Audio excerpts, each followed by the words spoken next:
আরে জম থাকলে দিল্লিতে চল না, কত বড় বাপের বেটা হয়েছি, দেখি চল দিল্লি পুলিশ কিভাবে IPL খেলে তোদেরকে নিয়ে দেখবো, প্রত্যেকটা বল বাউন্ডারির বাইরে যাবে।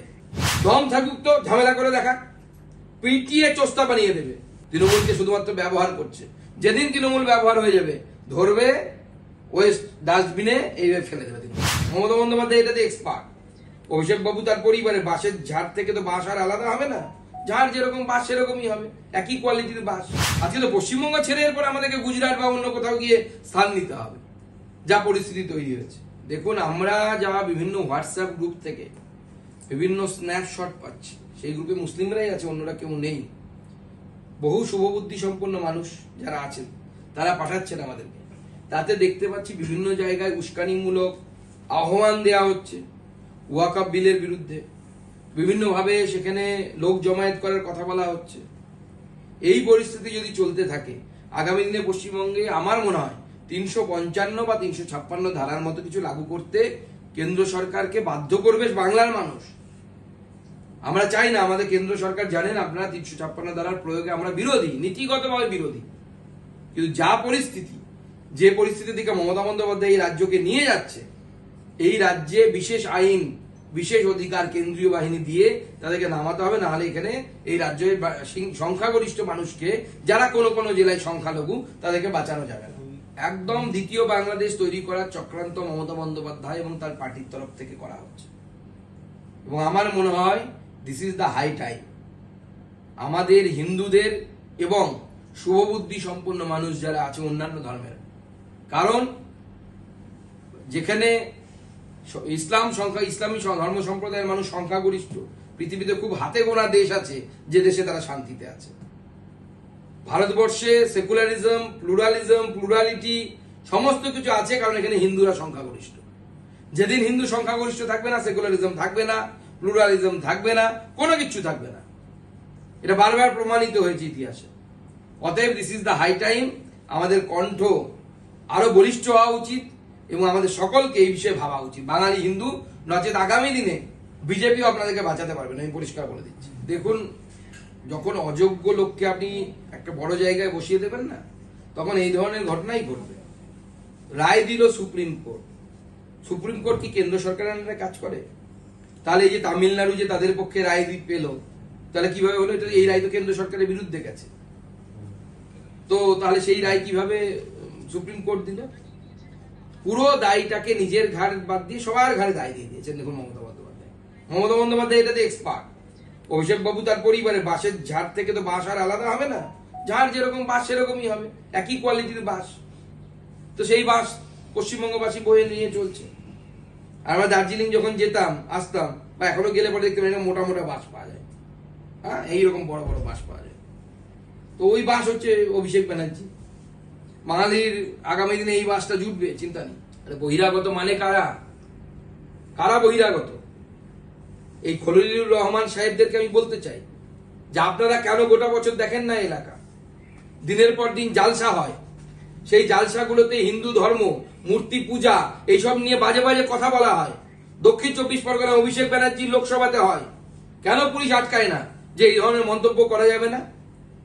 আপনি দিনের পর দিন মানুষের মনে, মানুষের মাথায় বিষ ঢালবেন, তারপরে ভেবে দেবেন সেই মানুষ ভালো, আপনার সাথে সাম্প্রদায়িক সম্প্রীতি বজায় রাখবে।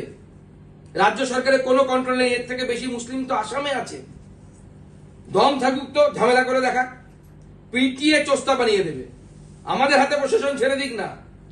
এই সিদ্দিকুল্লাহ সাহেব বলেছেন না আধা ঘন্টা লাগবে না, আমি বলছি সিদ্দিকুল্লাহ সাহেবকে বাড়ি থেকে বেরোতে দেবো না, প্রশাসন আমাদের হাতে ছেড়ে দিক। এ তো হ্যাঁ হওয়া উচিত। সিদ্দিকুল্লাহ সাহেব আমাদের সরকার হলে পরে সিদ্দিকুল্লাহ সাহেবের মতো লোকেরা যারা এই ধরনের প্রভোকিং কথাবার্তা বলবে, কান ধরে জেলের ভেতর ঢোকাবো। হ্যাঁ, বিধায়কের ভাই গুলি চালিয়েছে, আমার কাছে খবর আছে। বিধায়কের ভাই রাস্তায় দাঁড়িয়ে গুলি চালিয়েছে, সে তার ইনভলভমেন্ট আছে। সব জায়গাতে এরা তাই করে, সব জায়গাতে। আগামী দিনে বলে দিচ্ছি, এই মালদা মুর্শিদাবাদের আশেপাশে, মালদাতে বিভিন্ন যে বিধানসভা আছে, মোথাবাড়ি বিধানসভা, ঝামেলা হতে পারে। কালিয়াচক ঝামেলা হতে পারে, বৈষ্ণবনগর ঝামেলা হতে পারে।